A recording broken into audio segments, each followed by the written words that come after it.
we have done a three-part series on UHF, VHF Yagi antennas, and it comes to my attention that we have not done the final part 3 of that Adventures in Radio Land.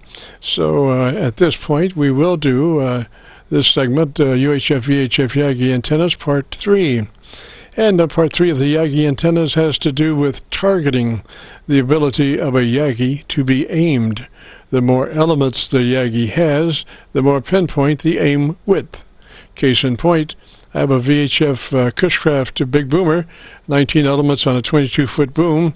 This Yagi has been modified from the stock-driven element to a new super-efficient half-wave, half-folded dipole-driven element, which makes it about 3 dB hotter than stock. The stock big boomer is rated at 16.5 dB gain. With the revised driven element, the new gain is probably somewhere around 18.5 to 19 dB gain. It's like pointing a laser. Here's an example of what it's like to target a station at 250 miles distance with a big boomer. First, as you start to pan into the target, you will probably overshoot the target before you can stop. At the point of stop, you can hear the signal white noise oscillating as the beam shudders to a stop. It's 22 foot long. That's a lot of metal to control on a stop. So now you're slightly past perfect aim. You need to nibble back. And this is done in quarter-second nibbles. It usually takes 2 to 3 back nibbles to be on perfect aim to the target. And you have a couple of inches one way or the other to achieve perfect aim. And you can only get perfect aim by rotor manipulation on the actual target. You can get close by compass targeting and by bearing degrees, but the real targeting can only be done with a live rotor. You aim with your ears. You're listening for background signal white noise. The less background white noise, the more perfectly the Yagi is aimed at the target. Now quickly, let me touch on compass aiming.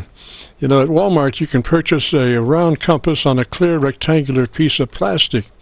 Now I use Google Map and print off a map that has your location and the target location. Draw a straight line from one location to the other. FYI, Google Maps are always printed north at the top, so put your compass north exactly to map north and orient an edge of the compass rectangular plastic parallel to the line you draw. You now have copied the angle to a target on your compass, and you can go outside then and under your beam hold the compass right side up, find north on your compass heading, and the edge of that rectangular plastic will now show you the exact angle to target. Just orient your beam boom parallel to the edge of the plastic. A quick note about rotors. You may have some older 3-wire rotors. Well, FYI, they are now making new electronic control heads for those old 3-wire rotors. It just moves them up to today. For only about $50, you can have a 360-degree all-electronic readout and an additional infrared remote control. And plus the target head, you also have a left and right manual control and a very neat resync calibration button.